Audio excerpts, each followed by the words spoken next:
Mga ka-express, isang napakalaking balita ang yumanig sa basketball world. Habang ang buong mundo ay nakatutok sa kasalukuyang NBA playoffs, isang Pinoy ang tahimik pero makapangyarihang gumugulat sa mga scouts, analysts at team executives. Walang iba kundi si Kai Sotto. At ngayon, tila jackpot timing ang kanyang comeback. Dahil sa isang napakalaking shift ang nangyayari sa NBA, isang pagbabalik sa golden age ng mga tunay na big men. Kung dati ay inakala ng ilan na tuluyan ng naglaho ang pangarap ni Kai na makapasok sa NBA, nagkamali sila. Well, sa totoo lang, mas malaki pa ang tsansa niya ngayon. At hindi lang isa, kundi maraming NBA teams ang nakatingin na sa kanya. Isipin nyo, ka-express, ang NBA ngayon ay unti-unting bumabalik sa realidad na hindi sapat ang puro small ball. Sa playoff games pa lang ngayong 2025, kitang-kita kung paano binubura ng mga elite big men ang small ball schemes. Nariyan si Nikola Jokic, ang reigning MVP, na parang maestro kung mag-orchestra ng offense. Si Rudy Gobert, binuhay muli ang identity ng Minnesota Timberwolves bilang defensive powerhouse.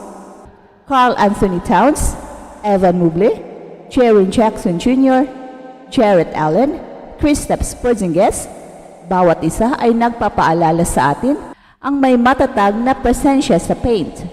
At kung sa Victor Wembanyama nga na isang unicorn ng modern basketball ay hindi pa rin makapasok sa playoffs, what more pa ang mga teams nang walang kahit anong solid big man sa lineup. At dito pumapasok ang kagulat-gulat na chance ni Kai. Dahil habang ang ibang teams ay panay pa rin sa tira mula sa labas, ang mga tunay na contenders ay pinapatunayan na hindi nawawala ang bisa sa traditional at hybrid big man play. Kaya nga hindi nakapagtataka kung bakit maraming scouts ngayon ang nagbubulungan. Where's Kai Sotto now? Is he coming back? At ang sagot? Oo. Malinaw ang isang bagay. Kai Sotto is NBA ready now more than ever. Flashback muna tayo ng konti. 5 taon ang nakaraan, nauuso ang tinatawag na small ball revolution.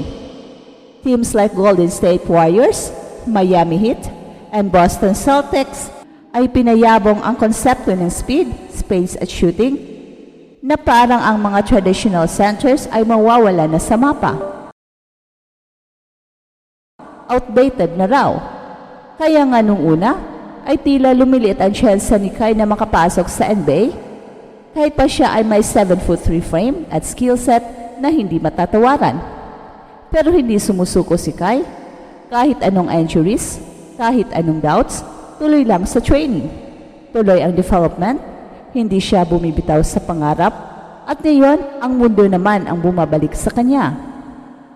Mga ka-express, hindi natin masasabi agad kung saang team siya dadalhin ng kapalaran.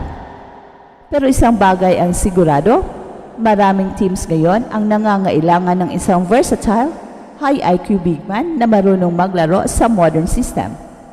Si Kai ay hindi lang basta rim protector, marunong siyang mag-pick and pop, mag-operate ng high post, mag-facilitate ng bola, at higit sa lahat, may basketball IQ na hinahasa ng matinding pressure sa Australia, Japan at sa mga elite training camps sa US. Sa simpleng salita, Kai is not just tall, he is skilled, smart and strategic. Kung titingnan natin ang current NBA landscape, maraming teams ngayon ang nangangailangan ng bagong big man identity. Ang Los Angeles Lakers na naluto sa ilalim ng Timberwolves dahil kay Rudy Gobert ay malamang naghahanap na ng bagong interior anchor. Golden State Warriors na nanulunod sa sariling small ball strategy, baka panahon na para sila'y bumalik sa basics. Pati ang teams like the Houston Rockets, Indiana Pacers, and San Antonio Spurs na gusto i-develop ang kanilang young core, Kai could be the perfect addition to balance their rotations. At kung si Kai ay mapapabilang sa isang NBA team na may tamang system at development program, imagine nyo ang possibilities. Kai and Wembanyama tandem sa Spurs, Kai as the new defensive anchor ng Lakers, kay Nikola Jokic na isang Twin Tower experiment? Kung nung una ay tila pangarap lang ang mga ito, ngayon ay hindi na imposible. Dahil muli, binago na ng NBA ang direksyon nito. Mula sa small ball, pabalik sa dominance ng mga tunay na big men. And guess what? Kai fits right in. At hindi lang yan, kahit ang mga basketball analyst ay pinapansin na rin muli si Kai. Sa mga insider reports mula sa mga private camps, sinasabing mas mabilis na siya ngayon, mas malakas sa post, at mas confident sa kanyang mid-range game. Ang mga kasama niyang players sa Asia at Australia leagues ay nagsasabing ibang Kai na raw ito, matured, smarter, and hungrier. At sa social media, nagsisimula ng umiinit muli ang pangalan niya. All NBA-related accounts ang nagpo-post ng old highlights ni Kai at tinatanong kung saan na siya ngayon. Yung mga dating fans na na-disappoint noon, biglang bumabalik at umaasang this might finally be. Mga ka-express, isa pa sa hindi natin dapat kalimutan ay ang impact ni Kai sa buong bansa. Ang kanyang bawat galaw ay may dalang pag-asa, hindi lang para sa sarili niya, kundi para sa milyong-milyong Pinoy na nangangarap din sa larangan ng sports.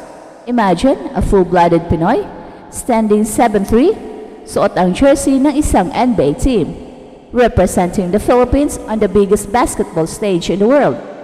Yan ang inspirasyong hindi kayang pantayan ng kahit anong stat o trophy. Kaya sa kanyang paparating na comeback, hindi lang siya basta babalik para lang makisabay, babalik siya para gulatin ang mundo. Jackpot ang timing ni Kai. Jackpot ang resurgence ng big man sa NBA. At jackpot tayong lahat mga ka-express na sa panahong ito, buhay na buhay ang pag-asa nating makakita ng isang Pinoy superstar sa NBA. Malinaw na hindi lang basta tsamba o haka-haka ang pagbangon ni Kai sa radar ng NBA. Sa pagbabalik ng dominance ng mga big men sa liga, biglang naging valuable ulit ang mga tulad niya. Mataas, matalino, skilled at may global experience. Ngayon na mas malapit na kaysa dati ang katuparan ng kanyang NBA dream, mas kailangan nating suportahan, hindi lang bilang fans kundi bilang mga Pilipinong naniniwala sa galing ng kapwa natin. Kaya abangan natin ang bawat update, ipagdasal natin ang bawat hakbang, at isigaw natin sa buong mundo, Kai Sotto, Pinoy yan! And don't forget to like and share this video and subscribe now.